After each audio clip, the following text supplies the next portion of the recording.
The livestream notification popped up on my phone while I was alphabetizing the horror section. The Wright sisters are alive, visiting our loser sister's dying bookstore. My hand stilled on a worn copy of Pet Sematary. Of course, Madison and Brittany had finally made good on their threat to expose my pathetic life to their combined 50,000 followers.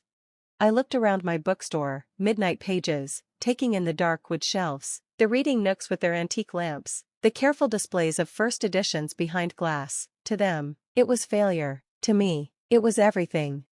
The bell above my door chimed, and my sisters swept in like a designer hurricane, phones held high, their ring lights blazing in the afternoon dimness. "Okay, fam," Madison trilled to her screen. "We're here at our sister Elena's little shop." She said it like the word tasted bad. "Get ready to see how the other half lives." "And by other half," Brittany added, panning her camera across my carefully curated rare books section, "we mean the half that chose dusty old books over success. Look at this place, it's like a funeral home for literature." I stayed behind the counter, continuing to process a new shipment. After 3 years of this, I'd learned that reacting only made it worse. "Elena," Madison called out, her voice syrupy sweet for the camera, "come say hi to everyone, show them what failure looks like." I looked up, keeping my expression neutral. "I'm working. Customers don't appreciate being filmed without permission." "Customers?" Brittany laughed, swinging her camera around the seemingly empty store. "What customers? Do you see any customers, fam? This place is dead." The chat was scrolling rapidly on their screens. "OMG, so embarrassing. Why doesn't she just get a real job? Those shelves look like they're from 1800s lol." For those just joining, Madison explained, settling onto one of my Victorian reading chairs without asking. "Our older sister Elena here used to work at Mackenzie Publishing, senior editor position, 6 figures, corner office, the works. And then, Brittany picked up the story with relish. She quit, to open this, she gestured helplessly. Bookstore, I supplied helpfully. It's called a bookstore." "Look at her, thinking she's smart," Madison cackled. "Elena always thought she was better than us because she read books. Now look where reading got her, selling dusty paperbacks for $5. I bit back the urge to tell them that the dusty paperback in Brittany's hand was a signed first edition worth $3,000. They wouldn't believe me anyway. "The funniest part," Brittany continued, filming the photography section, "is that she thinks this place is special. Like, babe, Amazon exists. Nobody needs a physical bookstore in 2024. Show them your apartment," Madison demanded. "Oh wait, you live above the store because you can't afford anything else." The chat was eating it up. "Poor Elena LMAOO. This is so sad. Imagine throwing away your career for this." I went back to unpacking, pulling out a special order, a rare Bulgarian translation of the stand that a customer had been searching for years. The joy on his face when he picked it up would be worth more than any corner office. "You know what the saddest part is?" Madison stood, doing a slow spin for her camera. "She actually thinks famous authors shop here. Yesterday she tried to tell me that Joyce Carol Oates bought a book last week." "She did," I said mildly. "Bought a first edition of Wise Blood. Paid cash." "Sure she did." Brittany rolled her eyes. "And I bet Taylor Swift comes in for romance novels." "No, but her assistant does. She likes historical fiction." They both laughed like I'd told the world's funniest joke. "Guys, she's delusional," Madison shrieked. "This is worse than we thought." "Tell them about last Christmas," Brittany prompted, knowing exactly where to stick the knife. "When you couldn't afford to come to Aspen with the family because you had to keep the store open." "I chose to keep the store open," I corrected. "Mrs. Chin counts on me for her weekly book club selections." "An old ladies' book club?" Madison was practically crying with laughter. She gave up Aspen for an old ladies' book club. "Look at this." Brittany had found my financial planning board, partially visible from behind the counter. "She's got a 5-year plan. For this dump, she actually thinks she'll still be here in 5 years. More like 5 months, Madison smirked. "Dad's betting you don't make it through winter." The bell chimed again. I looked up to greet the customer, then froze. He was tall, lanky, wearing a red Sox cap and glasses. He moved with the particular careful grace of someone trying not to be recognized, but I'd know that face anywhere. It had stared at me from hundreds of book jackets. "Excuse me," Stephen King said, approaching the counter. "Is this where I'm doing my secret signing?"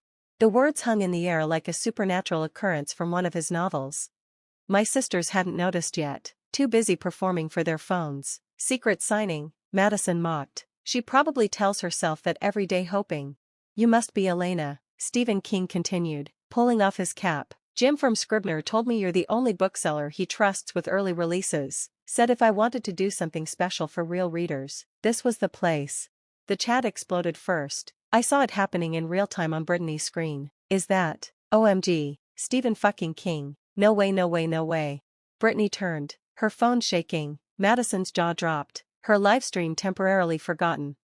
I hope I'm not too early, he said, checking his watch. You said 4 o'clock for the signing? I brought my own pens. Learned that lesson after the Needful Things tour in '91. I found my voice, though professional calm was a struggle. You're right on time, Mr. King. I've got everything set up in the rare books room. Please, it's Steve. He looked around appreciatively. This place is exactly how Jim described it. A real bookstore. You can smell the stories. Then he noticed my sisters. Their phones still streaming. Oh, I'm sorry. Are you filming something? They were just leaving, I said firmly. Wait, Madison squeaked. You're actually Stephen King? He tilted his head. Last I checked, though my wife might argue I'm just Steve when I forget to take out the trash. But you're here, in Elena's store. Our sisters failed little. Failed? His eyebrows rose above his glasses. This is one of the last great independent bookstores in New England. Do you know how rare that is? How valuable? Elena's created something special here. Brittany's chat was going insane. The sisters are the losers. Elena is a queen. Imagine dissing Stephen King's favorite bookstore. Karma is real. But she gave up a real job, Madison protested weakly. Stephen King laughed, that distinctive Maine laugh I'd heard in dozens of interviews. A real job? She's a guardian of stories, a curator of dreams. What's more real than that? He turned to me. Now, shall we discuss the event? I'm thinking we cap it at 50 people. Real readers, not just collectors. Yes, of course, I was struggling to process this. And I'd like to sign some stock for your regular customers. Jim mentioned you have a customer who's been searching for a Bulgarian translation of The Stand. I held up the book I'd just unpacked. Mr. Petrov, he'll be thrilled. Perfect, I'll personalize it. He smiled. This is why places like this matter. Amazon doesn't know Mr. Petrov's been searching for that book. They don't care, but you do. Madison's phone was angled on him now. Her followers watching their influencer hero get philosophically destroyed by the master of horror. How many people know about the signing? He asked. Just you and me, I admitted. And now, well. He looked at my sisters, who were streaming to thousands. Ah, well, so much for intimate. We won't tell anyone, Brittany lied frantically. We can keep a secret. Can you? He studied them with those sharp eyes that had created Carrie and Cujo and countless other nightmares. Because from what I heard when I walked in, you were mocking your sister for following her passion, calling this place, what was it, a funeral home for literature? Madison went red, Brittany white. The chat was brutal. Drag them, King. Those sisters are done. Elena deserves better. Mr. King, I started, but he held up a hand. Elena, how long have these two been undermining your dream?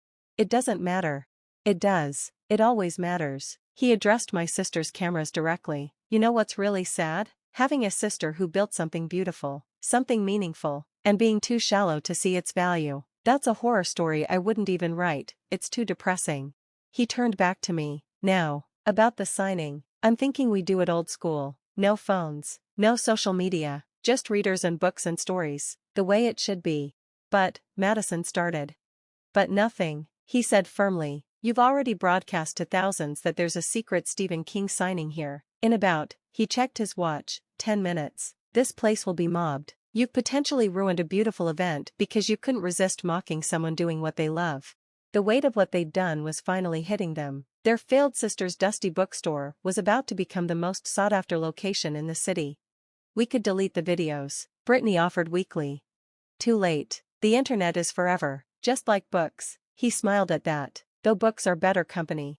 My phone was already ringing. Local news, book bloggers, customers who'd seen the stream. The quiet signing I'd planned was morphing into something else entirely. I'm so sorry, I told him. This isn't what we discussed. Plans change, good stories adapt. He squeezed my shoulder paternally. But your sisters need to leave. This is your store, your moment. They don't get to profit from what they tried to destroy. You can't kick us out, Madison protested. We're family. Family doesn't humiliate family for content. He said simply. Elena, do you want them here? I looked at my sisters, really looked at them, saw the calculating gleam already returning to Madison's eyes as she planned how to spin this, saw Brittany angling her phone for a better shot of Stephen King. They'd never change. They'd never see me as anything but content for their cruel entertainment. No, I said quietly, I don't. We'll tell Dad, Madison threatened. Tell him Stephen King kicked you out, I asked. Please do. They left, still streaming, trying to salvage their narrative, but the damage to their brand was done. The chat had turned on them completely. The Wright sisters, the influences who mocked their sister's bookstore and got schooled by a literary legend. As soon as they were gone, Stephen King visibly relaxed. Thank God, vampires, I can handle. Influencers terrify me. How did you know? That they were your sisters? Jim warned me, said you had family troubles. Plus, only siblings can be that specifically cruel. He looked around the store with genuine appreciation. This really is special. You know, the atmosphere, the curation. That signed Shirley Jackson section made my heart skip. You saw? I've been here for 20 minutes. Came in through the back to avoid recognition. Watched the whole thing. His eyes twinkled. Wanted to make an entrance. Mr. King. Steve, the signing is probably ruined now. In minutes. We'll adapt. Here's what we do. He was in full storyteller mode now. We announce that due to overwhelming response, we're doing a lottery. Entry requires purchasing any book from your store today, doesn't matter what. 50 winners get to attend a private signing next week. Everyone else gets a signed bookplate. That's brilliant. I've done this before. Plus, it means you'll sell out your entire inventory today. Your sisters just gave you the best advertising possible. He grinned. Revenge is a dish best served with hardcovers. He was right. Within an hour, there was a line around the block. Every book flew off the shelves. Customers who'd never heard of Midnight Pages were suddenly desperate to support Stephen King's favorite bookstore. My phone buzzed with messages. From Dad, is it true about Stephen King? From Madison, this isn't fair. We made you famous. From Brittany, our followers are leaving in droves. This is your fault. I ignored them all, too busy ringing up sales, managing crowds, and watching Stephen King charm every customer who approached. You know, he said during a brief lull, signing bookplates at my counter. I based the bookstore in November 22nd, 63 on a place like this. A store where the owner knows every customer's taste, where books are recommended with love, not algorithms. Really? Really? Though the owner wasn't dealing with Instagram sisters from hell, he paused. Actually, that's not a bad premise. Mind if I steal it? Only if you promise to make them really insufferable in the story. Oh, I think I can manage that. He signed another bookplate with a flourish. Elena, can I give you some advice? Please. Your sisters will never understand what you've built here. They measure success in views and likes. You measure it in the joy on Mr. Petrov's face when he finds his Bulgarian translation. They're playing checkers. You're playing chess. It doesn't feel like winning when they're making six figures from sponsorships and I'm counting pennies. Money is nice, but you know what's better? That couple in the corner who met at your book club and are getting married next month. That teenager who discovered she wants to be a writer in your young adult section. That elderly man who told me you special order large print mysteries for his wife with macular degeneration. He gestured around the packed store. This is success. This is legacy. By closing time, we'd sold more books in one day than I usually sold in a month. The lottery sign-up list had over 500 names. 3 major newspapers wanted interviews, and Stephen King was still there, helping me count the till. Same time next year? He asked casually. You want to come back? Annual secret signings at Midnight Pages. We'll make it a tradition. Just you and me knowing until the day of. Though, he grinned. Maybe don't invite your sisters. Deal. As he prepared to leave, he turned back one more time. Oh, and Elena? That 5-year plan your sister mocked? Think bigger. This place is going to outlive us all. After he left, I stood in my bookstore, my successful, beloved, saved bookstore, and finally let myself cry. Happy tears. For once. My phone lit up with one final message. From Joyce Carol Oates, heard about your day. Save me a lottery ticket for next year's signing. JCO. I laughed, wiping my eyes. My sisters thought they'd exposed my pathetic little bookstore to the world. Instead, they'd shown the world exactly what it had been missing. The next morning, Madison and Brittany's social media numbers were in free fall. Bullying bookstore sisters cancelled was trending. Someone had made a supercut of all the times they'd mocked my store, set to the theme from Misery. But I wasn't watching. I was too busy opening my store to a line of eager customers, all hoping to shop where Stephen King shops, where stories matter more than followers, where success is measured in moments of wonder. The sign in my window still reads, "Midnight Pages, feed your imagination." But now I've added a small placard underneath, as featured in Stephen King's nightmares about influencers. He texts me sometimes, usually jokes about his works in progress. Last week, Chapter 5, the Instagram sisters get eaten by a possessed bookshelf. Too on the nose? I texted back, not enough, make it live streamed. His response, brilliant, art imitating life imitating horror. My sisters still make videos, but they've pivoted to wellness content. They don't mention me anymore, or books, or Stephen King. But every time I host an author event, run a book club, or help a customer find the perfect read, I think about what he said, this is success, this is legacy. And he was right. The dusty little bookstore is still here, still feeding imaginations, still proving that the best stories aren't always the ones that go viral, they're the ones that go deep. Though I did frame one comment from that disastrous livestream, plot twist, Elena was the successful sister all along. Stephen King signed it on his last visit. The scariest stories are the ones where the monster doesn't know it's the monster. Your sisters wrote their own horror story. You wrote your happy ending. SK. It hangs right next to my 5-year plan, which I've already had to revise. Bigger, as advised.